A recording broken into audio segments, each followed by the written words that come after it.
அஸ்ஸலாமு அலைக்கும். Welcome back to my channel. எல்லோரும் எப்படி இருக்கீங்க? எல்லோரும் சேஃபாக ஹெல்த்தியாக இருக்கீங்கன்னு நம்புகிறேன். இன்றைக்கி நம்ம என்னோடய வீக்கெண்ட் விலாக் தான் பார்க்க போகிறோம். அதுவும் 2 நாள் சேர்ந்த மாதிரி எடுத்திருக்கேன். விலாக் ரொம்பவே இன்ட்ரெஸ்டிங்காக இருக்கும். ஸ்கிப் பண்ணாமல் கடைசி வரையும் பாருங்கள். இப்போ தான் நம்ம சேனலில் ஃபஸ்ட் டைம் பார்க்குறீங்கன்னா மறக்காமல் சப்ஸ்கிரைப் பண்ணிவிட்டு பாருங்கள். காலையிலே ஃபிஷ் மார்க்கெட் போய் ப்ரான் ஃபிஷ்லாம் வாங்கிட்டு வந்தாச்சு. அதெல்லாம் என்னால் வீடியோ ஷூட் பண்ண முடியலை. எப்போவுமே சிக்கன் மட்டன்லேயே பிரியாணி சாப்பிட்டு ரொம்பவே போர் அடித்து போயிடுச்சு. அதனால இன்றைக்கி ப்ரான் பிரியாணி தான் பண்ண போகிறேன். கண்டிப்பாக ட்ரை பண்ணுங்கள், சூப்பராக இருக்கும்.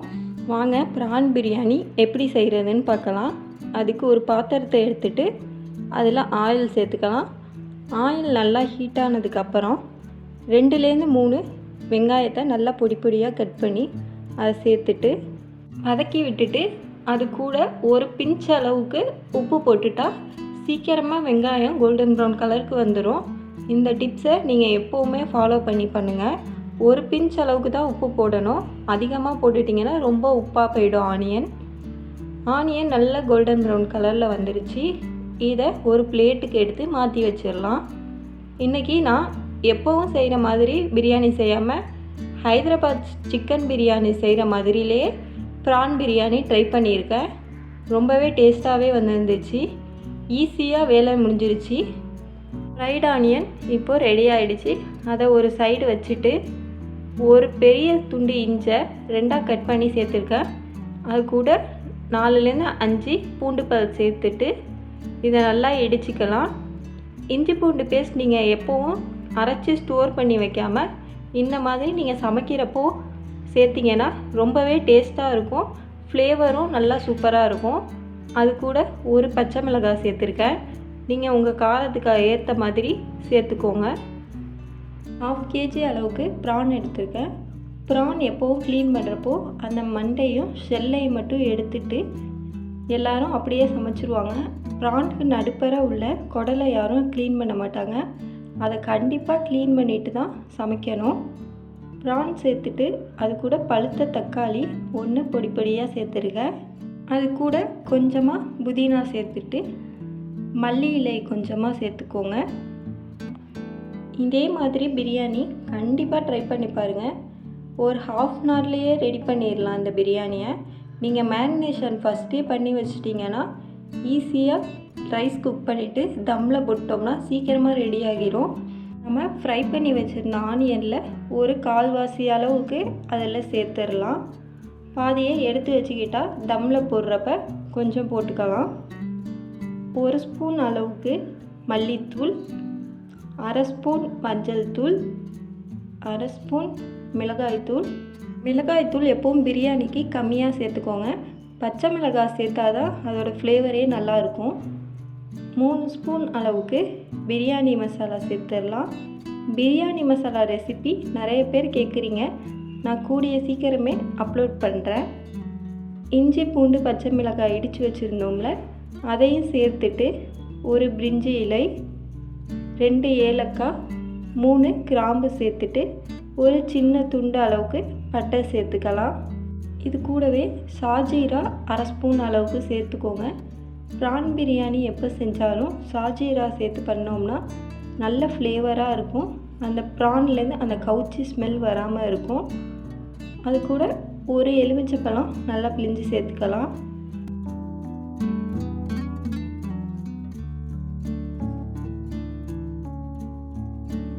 இப்போது அது கூட உப்பு தேவையான அளவு சேர்த்துட்டு 5 ஸ்பூன் அளவுக்கு தயிர் சேர்த்துக்கலாம்.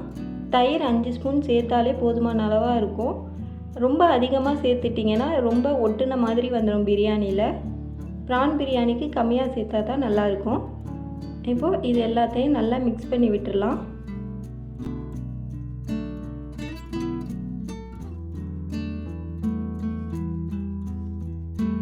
அது கூட நான் கொஞ்சமாக ஃபுட் கலர் சேர்த்துருக்கேன். ஃபுட் கலர் ஆப்ஷனல் தான், நீங்கள் தேவைப்பட்டால் சேர்த்துக்கோங்க. அந்த கலருக்காக நான் சேர்த்துருக்கேன்.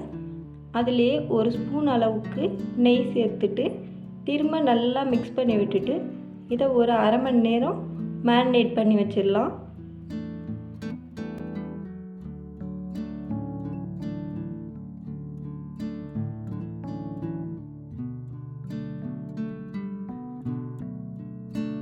ப்ரான் மேரினேட் ஆகிற சமயத்தில் நம்ம ரைஸையும் இப்போ சோக் பண்ணி வச்சிடலாம். 1 கப் அளவுக்கு ரைஸ் எடுத்திருக்கேன். இதை நல்லா வாஷ் பண்ணிவிட்டு தண்ணி ஊற்றி ஒரு அரை மணி நேரம் ஊற வச்சு எடுத்துக்கலாம். நான் ஃப்ரைட் ஆனியன் செஞ்ச பாத்திரத்துலேயே தண்ணி எடுத்திருக்கேன். அதிலேயே ஆயில் இருக்கிறதுனால அதில் ஒரு சின்ன துண்டு பட்டை, ஒரு பிரிஞ்சி இலை, 2 ஏலக்காய், 2 கிராம்பு, ஒரு அன்னாசி பூ சேர்த்துக்கலாம். சேர்த்துட்டு உப்பு தேவையான அளவு சேர்த்துக்கோங்க. சேர்த்துட்டு தண்ணி நல்லா சூடாகி கொதித்ததுக்கு அப்புறம் தான் ரைஸ் சேர்க்கணும். அப்போ தான் ரைஸ் எதுவும் உடையாமல் இருக்கும். ரைஸ் நல்லா கொதித்து வந்துடுச்சு. நம்ம அரை மணி நேரம் ஊற வச்சுருந்த ரைஸை அதில் சேர்த்துட்டு வேக வச்சிடலாம். ரைஸை சைடில் வச்சுட்டு அது ரெடி ஆகிறதுக்குள்ளே நம்ம ப்ரான் இப்போ ரெடி பண்ணிக்கலாம். ஒரு பாத்திரத்தை ஹீட் பண்ணிவிட்டு ஃப்ரைட் ஆனியன் ஃப்ரை பண்ண ஆயிலையே நான் சேர்த்துருக்கேன். அது கூட நம்ம மேரினேட் பண்ணி வச்சுருக்க ப்ரானும் சேர்த்துட்டு ஒரு 2 நிமிஷம் குக் பண்ணால் போதும். ஓவர் டைம் குக் பண்ணோம்னா ப்ரான் ரொம்ப ரப்பர் மாதிரி போயிடும். இந்த டிப்ஸை நீங்கள் மறக்கவே செய்யாதீங்க. 2 நிமிஷத்துக்கு மேலே பிரியாணி செய்கிறப்போ குக் பண்ணக்கூடாது. நம்ம தம்மில் போடுறப்போ சீக்கிரமாக ப்ரான் ரெடி ஆகிடும். இப்போ கீழே ஒரு தோசைக்கல் போட்டுட்டு நல்லா ஹீட் ஆனதுக்கப்புறம் நம்ம ரெடி பண்ண ப்ரான் வச்சுட்டு ரைஸ் ஒரு 80% குக் ஆகினதுக்கப்புறம் நான் ஸ்ட்ரைன் பண்ணி வச்சுருக்கேன். இதை நம்ம ப்ரான் மேலே போட்டுட்டு நல்லா ஈவனாக ஸ்ப்ரெட் பண்ணி விட்டுக்கலாம்.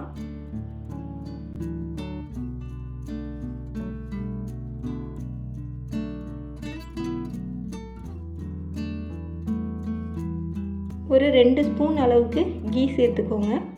நம்ம கீ எந்த அளவுக்கு சேர்க்குறோமோ அந்த அளவுக்கு பிரியாணி ரொம்பவே டேஸ்டியாக இருக்கும். நான் கொஞ்சமாக ஃபுட் கலர் சேர்த்துருக்கேன். அது சேர்த்துட்டு திரும்பவும் பேலன்ஸ் இருக்க ரைஸை அது மேலவே சேர்த்துட்டு நல்லா ஈவனாக ஸ்ப்ரெட் பண்ணி விட்டுக்கலாம்.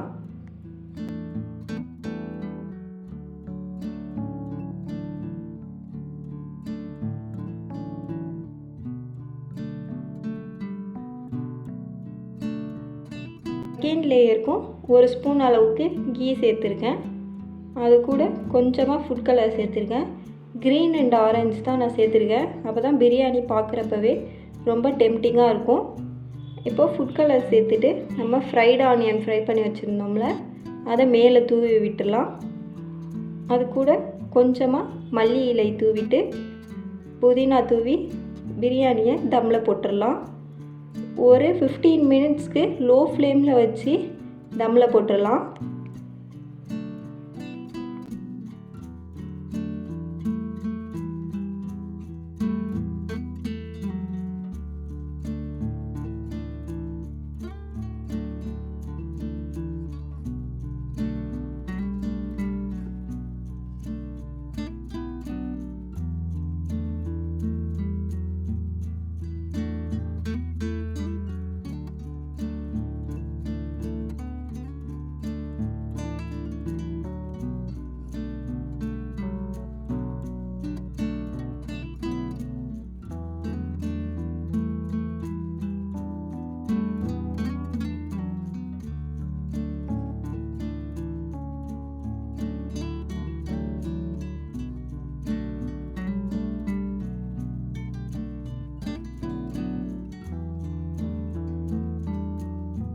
பிரியாணி ரொம்பவே உதிரியாக நல்லா பார்க்கவே அழகாக சூப்பராக ரெடியாக இருந்துச்சு. கண்டிப்பாக ட்ரை பண்ணுங்கள், ரொம்பவே டேஸ்ட்டாக இருக்கும். பிரியாணி ரெடி ஆகிடுச்சு. இப்போது ஸ்வீட் பண்ணலாம். ஒரு பேனை ஹீட் பண்ணிவிட்டு 3 ஸ்பூன் அளவுக்கு கீ சேர்த்துடலாம். கீ நல்லா மெல்ட் ஆனதுக்கப்புறம் கொஞ்சமாக முந்திரி திராட்சை வறுத்து எடுத்துக்கலாம். சின்ன சின்னதாக கட் பண்ணி முந்திரி ஃபஸ்ட்டு ஃப்ரை பண்ணி எடுத்துக்கிட்டேன். திரும்பவும் அதுலேயே திராட்சையும் ஃப்ரை பண்ணி எடுத்துருக்கேன். கண்டிப்பாக ட்ரை பண்ணுங்கள். தக்காளி விற்கிற விலைக்கு இந்த மாதிரி செஞ்சது கொஞ்சம் ஓவர் தான், இருந்தாலும் நல்ல டேஸ்டியாக இருக்கும். கண்டிப்பாக ட்ரை பண்ணி பாருங்கள். இந்த ஸ்வீட் எல்லா முஸ்லீம் வீட்டு கல்யாணத்துலேயும் இருக்கும். ரொம்பவே டேஸ்டியாகவும் இருக்கும். அதே மெத்தட்லேயே நான் பண்ணியிருக்கேன். நீங்களும் ட்ரை பண்ணி பாருங்கள்.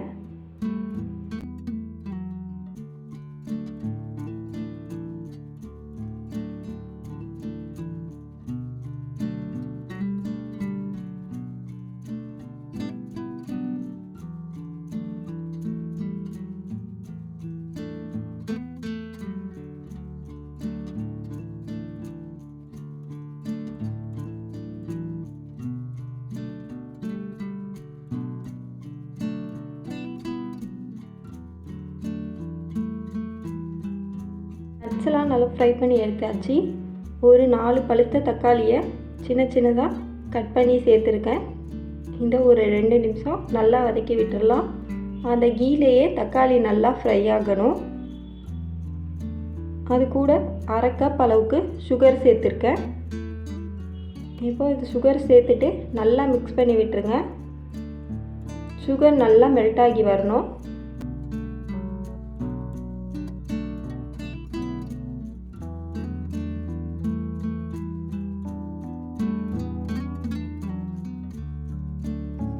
சுகர் நல்லா மெல்ட் ஆகிடுச்சு.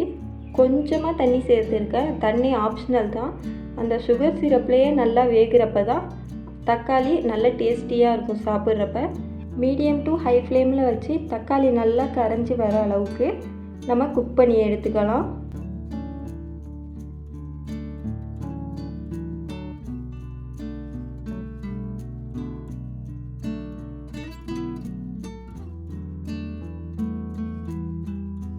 தக்காளி நல்லா கரைஞ்சி வந்துருச்சு.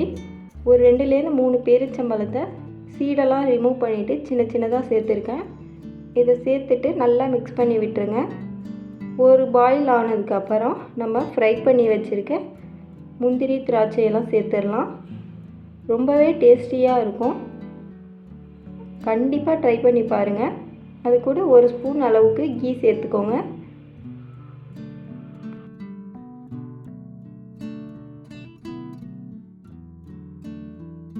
எனக்கான லஞ்ச் வந்து ப்ரான் தம் biryani, onion raita, tomato sweet பச்சடி தான். இது சண்டே. வீக்கெண்ட் அப்படின்னாலே வெளியே போகாமல் இருக்க மாட்டோம். வீக்லி ஒன்ஸ் எங்கேயாச்சும் போயிட்டு தான் வருவோம். அயான் அப்போ தான் ரொம்ப ஹாப்பியாக இருப்பார். இந்த டைம் வந்து EA மாலுக்கு தான் போனோம். அயான் ரொம்பவே ஹாப்பியாக இருந்தான். ரொம்ப என்ஜாய் பண்ணான். ஷாப்பிங்லாம் முடிச்சுட்டு ஃபன் சிட்டிக்கு தான் போயிருந்தோம். அங்கே போகும் எல்லா கேம்ஸும் அயான் நல்லா என்ஜாய் பண்ணி விளையாடுனான்.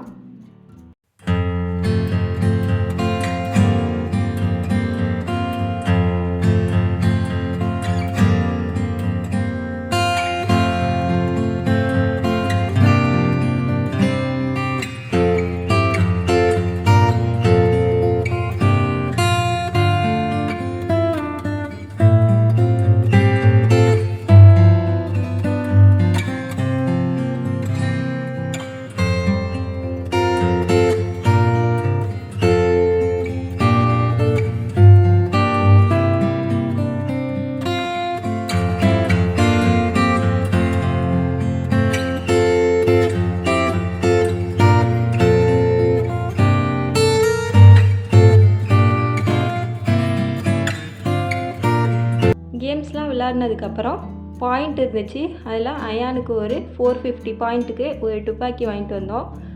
வீட்டுக்கு வந்து பார்த்ததுக்கப்புறம் ரொம்பவே ஒஸ்ட்டாக இருந்துச்சு. அது பசிக்க ஆரம்பிச்சிருச்சுன்ட்டு KFC போயிட்டோம். KFCயில் ஹஸ்பண்ட் ஆர்டர் பண்ணிட்டாங்க. பர்கர் வாங்கினோம். KFC பர்கர் எப்போவுமே சூப்பராக இருக்கும். இந்த தடவை கொஞ்சம் நல்லா இல்லை. ஃப்ரைடு சிக்கன் வாங்கியிருந்தோம். அது கூட டிப்பெல்லாம் வாங்கிட்டு பெப்சி தான் வாங்கியிருந்தோம். டெக்கத்லான் போயிருந்தோம். அங்கே ஒரு பேட்மிண்டன் வாங்கினோம். ரொம்பவே காஸ்ட்டுக்கு ஏற்ற மாதிரி சூப்பராக இருந்துச்சு. எங்களோட வீக்கெண்ட் இப்படி தான் போணுச்சு. உங்களுக்கெல்லாம் எப்படி இருந்துச்சுன்னு கமெண்டில் சொல்லுங்கள். இந்த வீடியோ உங்கள் எல்லாருக்கும் பிடிக்கும்னு நினைக்கிறேன். பிடிச்சிருந்தால் லைக் பண்ணுங்கள், கமெண்ட் பண்ணுங்கள், உங்கள் ஃப்ரெண்ட்ஸ் அண்ட் ஃபேமிலி கூட ஷேர் பண்ணுங்கள். நம்ம சேனலை இப்போ தான் ஃபஸ்ட் டைம் பார்க்குறீங்கன்னா மறக்காமல் சப்ஸ்கிரைப் பண்ணுங்கள். பக்கத்தில் இருக்க ஆல்ங்கிற பட்டனை ப்ரெஸ் பண்ணுங்கள். நம்ம வீடியோ அப்போ தான் உடனுக்குடன் உங்களுக்கு வரும்.